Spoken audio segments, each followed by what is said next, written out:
appears to be in agreement with that which you worship. Are not all Christians in agreement that the Lord Jesus is correct in this truth? Strong's Concordance defines the word worship in this way.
Worship can be done by simple agreement, however, it can also be done by an open act. In Daniel 3 we see that as fact when Shadrach, Meshach, and Abednego refused to bow before the statue King Nebuchadnezzar set up before the people. The entire nation bowed, of course, but those 3 students of Daniel bluntly refused. Were they fanatics as some would call them today? Or was God about to define that act as an open act of worship regardless of what the person felt in his heart? For example, do you honestly believe all those people worshiped that idol the king set up that day merely because he asked them to? Could it be the majority of them were bowing out of fear and not worship? Truth is, the king stated plainly in Daniel 3:6 that, "Whoso falleth not down and worshipeth shall the same hour be cast into the midst of a burning fiery furnace." Common sense affords us the reality that it was fear that caused them to bow. Yet, Daniel's 3 students still refused.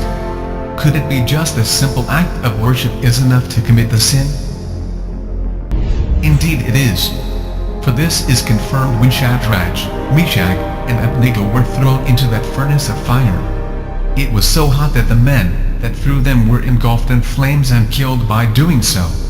However, Jesus Christ himself appeared in the flames to prevent harm to those 3 young men. This confirmed the Lord was pleased with their refusal to merely bow. He rewarded their refusal to break commandment number 2 with an open sign that no thinking person could deny. It was so graphic in fact that King Nebuchadnezzar himself was moved to believe.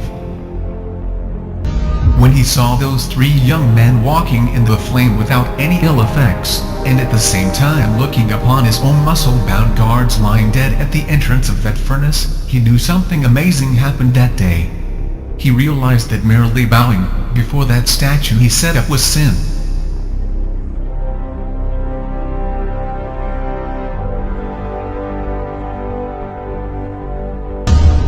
Did you notice, even the king agreed that bowing before his golden statue was an act of worship.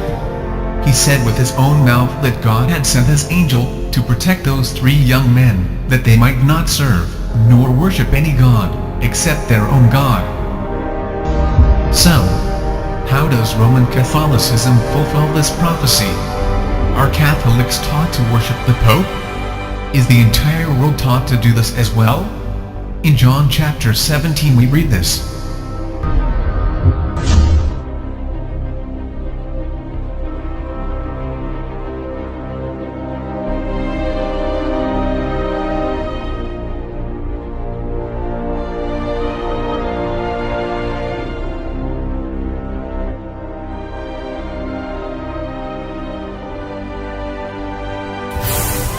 Jesus is in the garden praying just before Judas arrives with the mob to take him away to be crucified. In this prayer, Jesus actually calls his Father in heaven Holy Father. Every Catholic on earth, every priest, every cardinal, every bishop, and every nun is taught to call the Pope Holy Father. Even the media calls him this blasphemous name. Every newspaper, magazine, TV news anchorman, and radio announcer uses that title for the Pope. Plus, every dignitary, president, or head of state must kiss the hand of the Pope either in private, or before the cameras to make a statement. We have all seen the many pictures of people kissing the Pope's ring. From the common man, to mainstream political entities, they must all kiss this man's hand. This is an open act of worship the Pope is receiving with complete agreement. Often the Pope won't even raise his hand for the person to kiss it. They literally have to bow before him, to kiss his hand dangling at his side.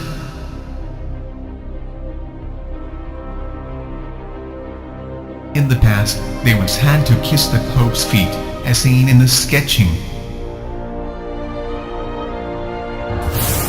Truth is, many Catholics to this day are taught this is an acceptable act of worship towards the Pope. In St. Peter's Basilica is a statue that is called Peter. Truth is, the statue was originally called Jupiter, but when the Vatican mixed paganism with Christianity, they renamed a lot of the pagan gods, giving them Christian names. Notice the foot of this statue. It is extended out so as to make it easier for the passers-by to bow before so as to kiss it.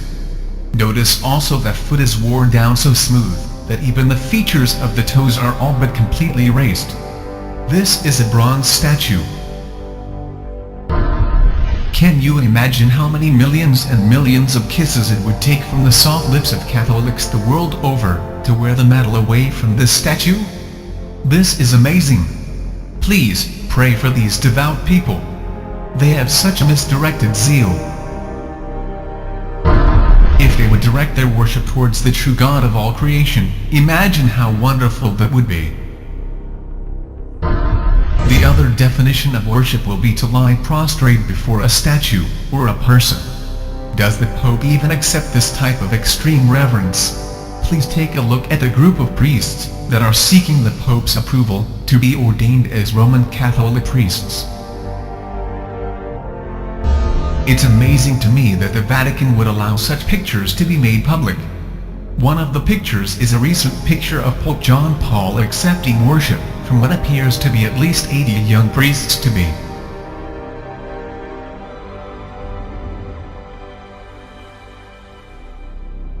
This prophecy is most assuredly fulfilled by the popes of Rome. Nowhere on earth do you see such a man as this that is not only accepted, but is openly worshipped before the eyes of the universe.